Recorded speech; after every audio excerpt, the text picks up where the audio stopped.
1984, Ray Parker Jr. and Ghostbusters, one of my all-time favourite movies, not just for Halloween, but all year round. And that leads us nicely to me being joined in studio by Mr. Collie McFadgen. Good morning. Good morning, Rory. Actually, you stole my thunder there a little bit. I was going to say, any other radio station in the world, let alone on Highland Radio, you'd be going, oh, he's playing that because it's Halloween.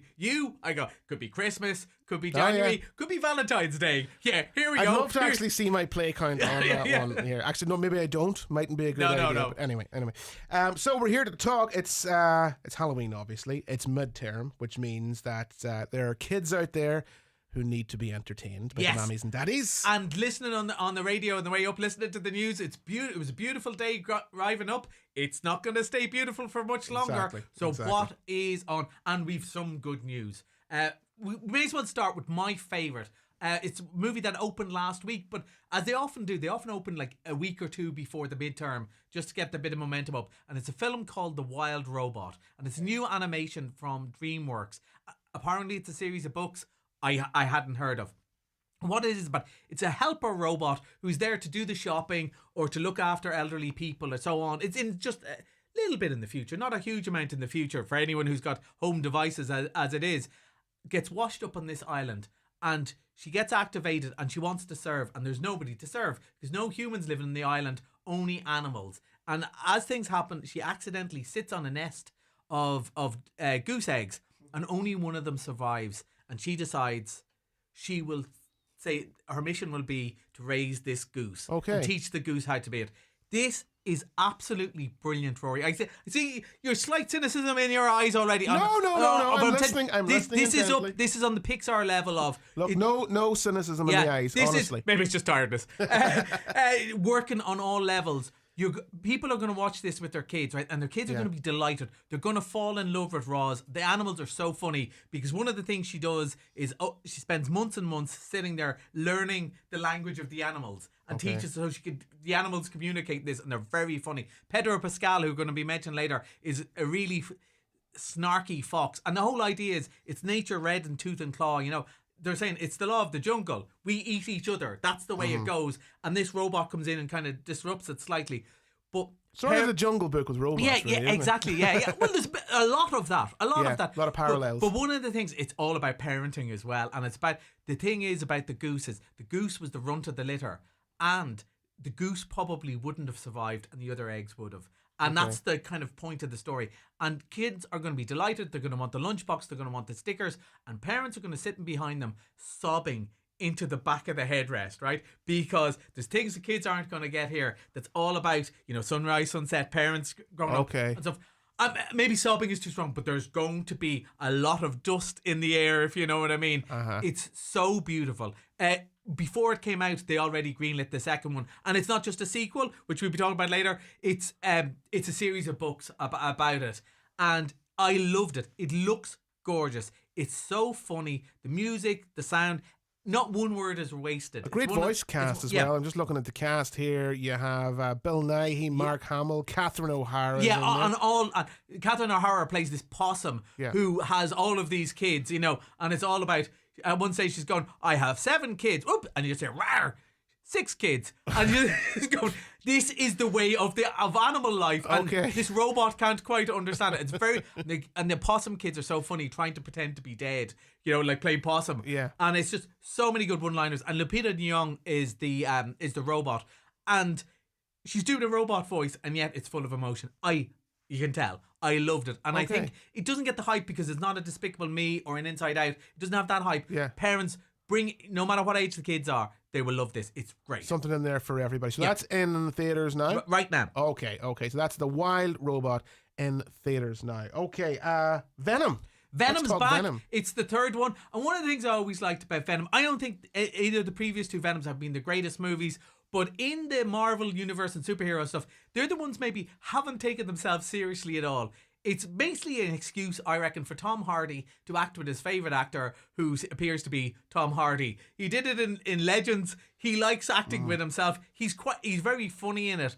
And it is purposely quite silly. It's the one where the alien has taken over and it's two personalities in one body. It's Dr. Jekyll and Mr. Hyde, really, isn't it? Yeah, exactly. And that's it. And they kind of come to a plan of the alien creature will only eat the bad guys. He won't eat good guys. And that's kind of the way it goes. And they're saying this is the last one. Well, we'll see. I'd say that would depend on the box office. But they've always done very well. And unlike, do you know the way with some of the Marvel movies and superhero movies, we've got lost in, what level am I supposed to know? What am I supposed to know beforehand?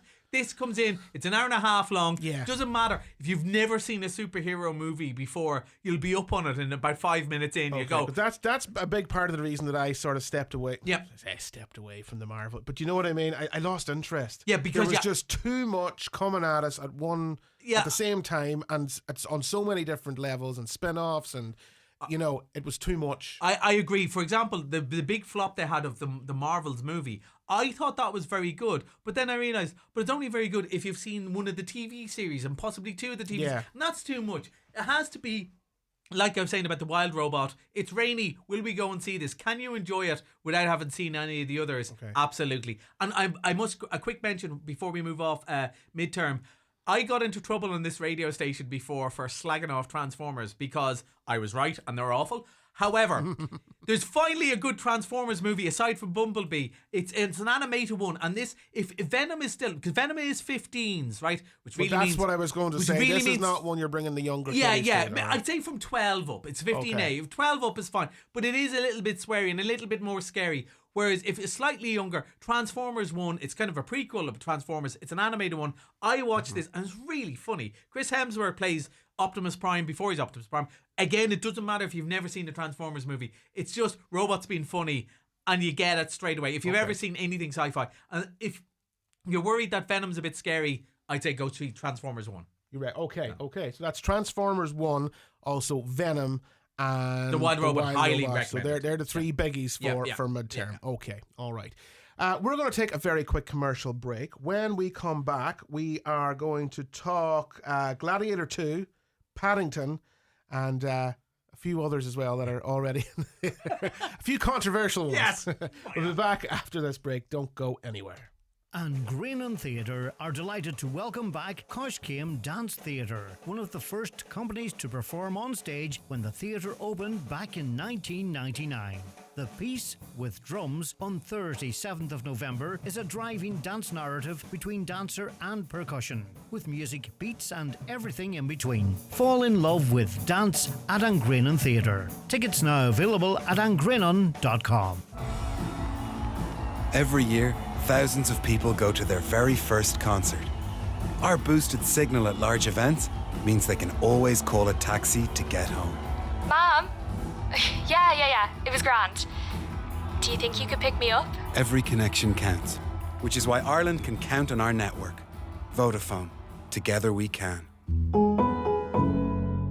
Subject to coverage availability. Limitations and terms apply. See vodafone.ie/terms. There's something spooky going on at National Trust Northern Ireland. Sink your teeth into devilish streets and enchanting music at Llewellyn's Monster Market. Creep down to Castle Ward for a bewitching bazaar. Folklore lives in the misty woodlands of Mount Stewart. Feast on wickedly good food, crafts and entertainment at Florence Court's Festival of Colour. Spooky stories at Spring Hill. Face your fears at Carrick-a-Reed and join Finn McCool's Frightful Fun Fest at the Giant's Causeway. Search National Trust NI. Donegal Tile Centre have a mega Halloween sale now on, with huge discounts throughout the store. There's wall and floor tiles from as little as €7.95 a square yard. Vanity units from just €180. Freestanding baths reduced to €799. Also massive discounts of mirrors and accessories. So make your way to Rossview Business Park, Letterkenny, just off the Polestar roundabout, and pick up a real bargain. Is the appearance of your staff important to your business? It's the first point of contact for customers when entering your premises. At C&M Embroidery in Letterkenny, they have a huge range of clothing covering all areas of the workplace. It's widely known that customers warm to and trust employees that present themselves well. Have your company name embroidered or printed on all your work uniforms. Contact C&M Embroidery on 07491 28097 and get your staff looking their best.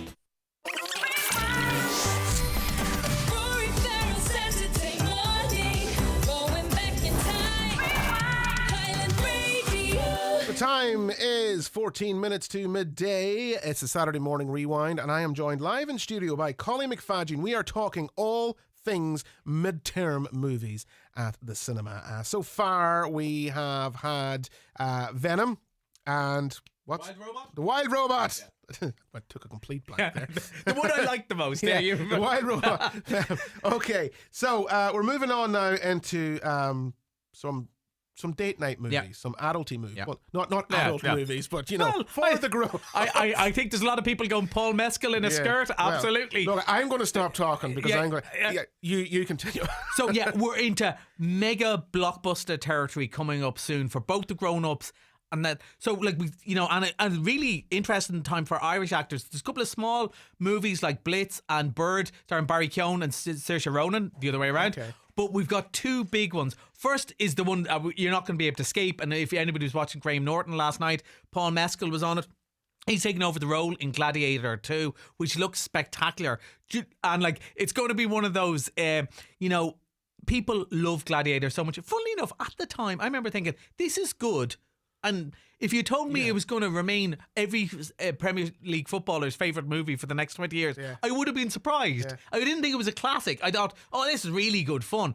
And the next one, it seems to be even bigger and hopefully better, in that, like, I seen the trailer and already people were texting going, sorry, is there sharks in the Colosseum? And straight away the historians were on going, they really did do that. They used to flood the Colosseum back in the Roman days and put in sharks and stuff. Really? Apparently so. And I was going, okay. Often truth is stranger than fiction. There's often. And like Paul Mescal is playing the grandson of the Richard Harris character in the first one. Okay. And I really don't know much more about that. But Paul Mescal has that thing of, he is a brilliant, brilliant actor. And he also is a movie star. He has that quality. He's only made, 4 or 5 movies, and most of them are pretty small. Yeah. But like, this camera just loves him. Not just that he's a good looking fella, but like, he just has that magnetism. There's something about him. Yeah. And I remember even like watching All of Us Strangers and just going, you just can't take your eyes off him when he's in the camera. He just has charisma, I suppose it is. Charisma, yeah. Riz, as the young people call it. Magnetism. Yeah. And this is his really first big blockbuster Hollywood role. Yeah. And he's starring with Pedro Pascal, who people love, especially from Game of Thrones and Last of Us and all of those shows. This looks spectacular. On a equally big level, but in a much smaller scale of film, we have small things like these. Starring Cillian Murphy. It's the first role he picked after winning the Oscar. And I don't think that's a coincidence. When you've won the Oscar, you have a certain amount of power to get stuff done. And he purposely went for this small production.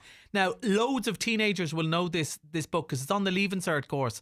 And it's by a woman called Claire Keegan, who wrote Foster, which was filmed to be on Colleen Kuhn, The Quiet Girl. Massive hit. And it's about the Magdalen laundries. Now, it's a 12A, so it's not, it's not going to be upsetting in what you see, but it's certainly going to be upsetting in tone. And this is going to do really well over the next few weeks as well. And, it's very serious matter. Still very raw to a lot of people in Ireland. Yeah. It's set. I mean, it's not that long ago. This is set in 1985. It's in my lifetime. In my lifetime, the Magdalen laundries were still going. Which is hard to believe. And people would watch Cillian Murphy in most things, but I think it's going to be really interesting. It's got rave reviews. It's done the festivals scenes already, but I think it would already do well in Ireland. But there's talk about another nomination for him as well. And people are going to see this in the States who never would have seen it because he's won the Oscar. So that's really interesting too. But, the biggest star of them all, unfortunately this one's not Irish, I just hit the microphone, is of course Paddington. Now, I'm a little bit upset here today, Rory, and it's nothing to do with the crutches and stuff hobbling in. What it is I got a message from people I work with to say, oh, by the way, we didn't invite you, but we got to see Paddington in Peru yesterday. All the people went and we didn't invite you, even though you're officially the movie reviewer, but we decided to go. I was in Dublin at the time. I was also in Dublin when they went to see Wicked 2 days before, but we'll get to that. Convenient. Convenient how they forgot about me. Yeah. And I'm here unpaid doing this. Whereas then they said, oh, will you tell them how What have I told you about coming in here and settling scores on the air? Oh, yeah, okay. I should learn from the Transformers thing. Apparently, according to, and this is a person who doesn't really like many movies but loved Paddington 2, said it's better than Paddington 2. I find that hard to believe. To me, Paddington 2 is up there with The Godfather 2, and I don't mean that ironically. I genuinely think it's one of the best. Me and Nicolas Cage think it's one of the best movies ever made. It's brilliant, and you know what? I can't possibly comment because I've never seen it. Really, I've never seen any of the Paddington movies. I've never. I don't know why, because I have young kids. You're so lucky. And I'm telling you why you're so lucky, because you're going to watch them someday. Yeah. And you're going to go, it's a big eye-opener. It's like people who haven't seen The Godfather and go, oh yeah, I see what the fuss is. You're going to be the same with Paddington. Paddington, I honestly think, is about Brexit, the first one, right? Genuinely think it is. While being a sweet animal movie. But Hugh Grant in the second movie as the bad guy has never been better. And we have a new horror movie starring Hugh Grant where I think he's basically playing the same character except evil. Okay. For 18s. Paddington in Peru, it's going to be massive. Kids love it, adults love it.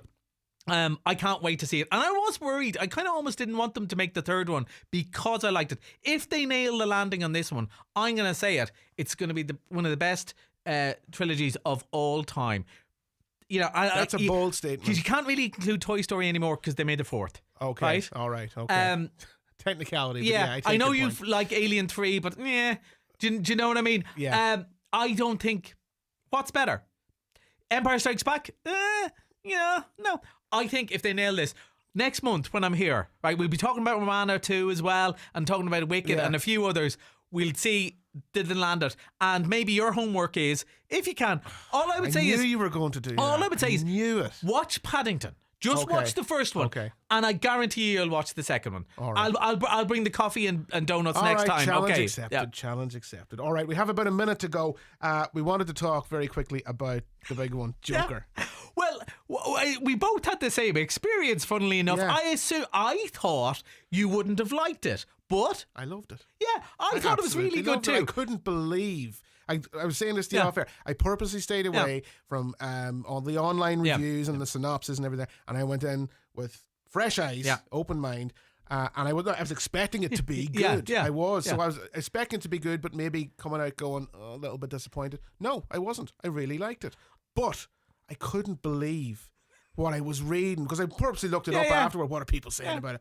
They hated it. Yeah, and I got that impression in the cinema. Yeah, you could feel in the atmosphere. There was a guy behind me and the huffing and puffing going on. Now there was nothing bad going on. Yeah. He was just really frustrated. I could hear him going, another song. Are you serious? You know, like, and I think there were one or two people who got up and left. Yeah. You know, 3/4 of the way through.